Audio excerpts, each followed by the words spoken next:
Salut à tous et bienvenue dans cette critique du film The Irishman. N'hésitez pas à vous abonner à cette chaîne, à laisser un com, un like, etc. The Irishman, gros dossier dont je vais parler maintenant, film produit par Netflix et film de Martin Scorsese avec Robert De Niro, Al Pacino et Joe Pesci. Il y a de quoi faire du très très lourd.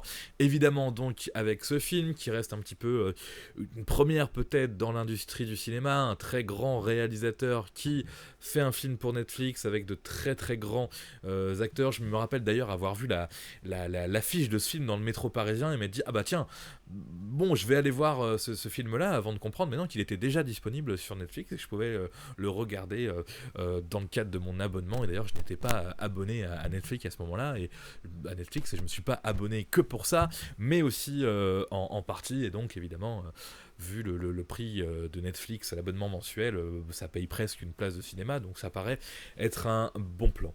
Alors concernant ce film, je vais être très clair, j'ai pas aimé.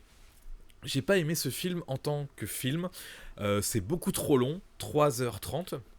Ça raconte une histoire hyper intéressante. Et en regardant cette œuvre de cinéma, donc de 3h30, voire 3h40, je me dis, est-ce que Netflix nous a pas en fait fait une série, une mini-série, qui aurait pu être faite en 4 épisodes, mais tous enchaînés, il nous a dit, bah tiens, c'est un film, c'est Martin Scorsese, avec De Niro, Al Pacino et Joe Pesci.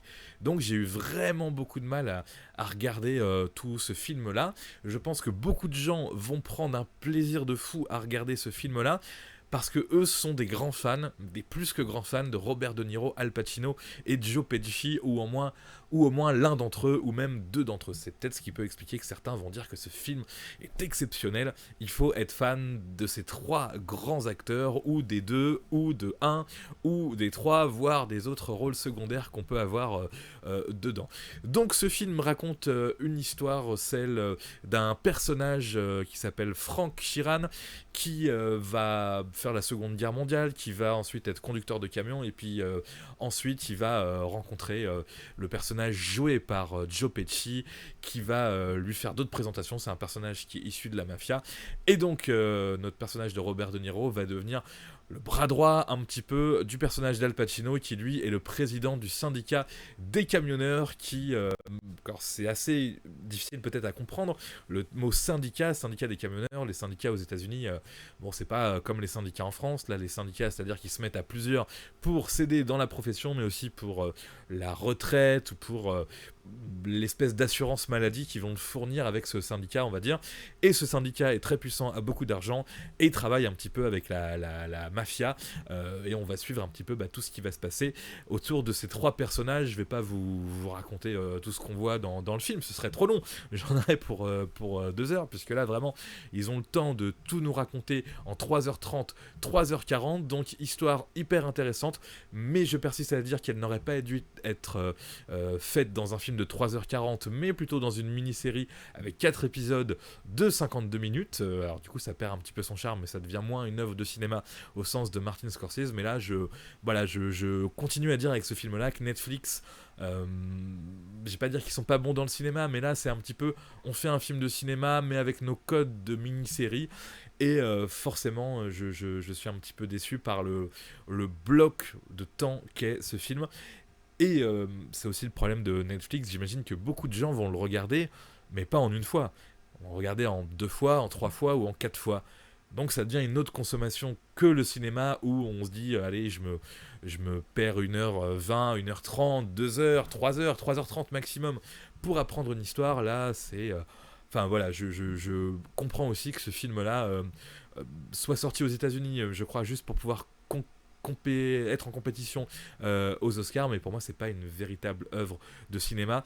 Il y a un autre défaut aussi, et j'ai vu ça beaucoup dans les réactions des gens, c'est le rajeunissement numérique de Robert De Niro, qui passe par tous les âges dans le film, mais quand il est jeune, franchement, ça le fait pas. On voit pas trop la différence entre le personnage de Robert De Niro jeune et un peu plus vieux, ce qui pose un petit problème. Je m'attendais pas à Joe Pesci aussi vieux dans le film, même s'il doit être comme ça aujourd'hui. Et puis Al Pacino, ouais, limite on le reconnaîtrait pas tout de suite. Donc vous voyez qu'en plus, moi j'aime ces trois acteurs, mais je suis un petit peu déçu par ce qu'on en a fait dans ce film-là.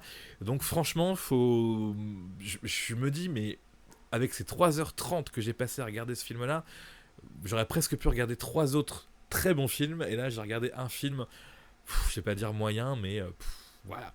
Désolé, Martin Scorsese. En tout cas, l'histoire est intéressante. Donc, je le redis, Frank Tiran, qui va tomber un petit peu par hasard sur les Bufalino, donc la mafia italienne avec Russell Bufalino, le personnage de Joe Pesci. Et puis, un petit peu après, il va du coup être le bras droit de Jimmy Hoffa. C'est ce nom-là qui est important, le personnage de Al Pacino, qui, lui, voilà, est le président du syndicat des camionneurs, entre guillemets. C'est un long sujet qui méritait d'être adapté dans une œuvre, mais je suis pas du tout convaincu par ce format de très long film Netflix. Voilà pour cette critique du film The Irishman.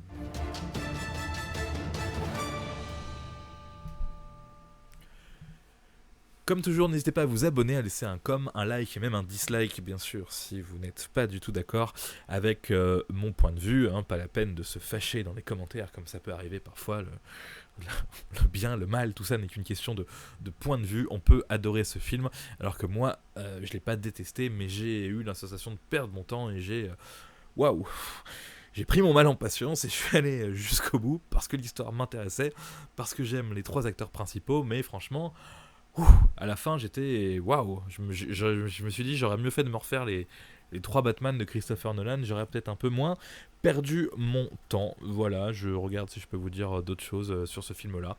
Non, rien à dire. Par contre, je crois que l'histoire dont traite le film vaut le coup d'en discuter et de la connaître. Alors peut-être qu'on perd moins de temps à lire l'histoire sur Wikipédia plutôt qu'à regarder le film. Un budget de 159 millions de dollars. Ah ouais, c'est long, c'est pour ça.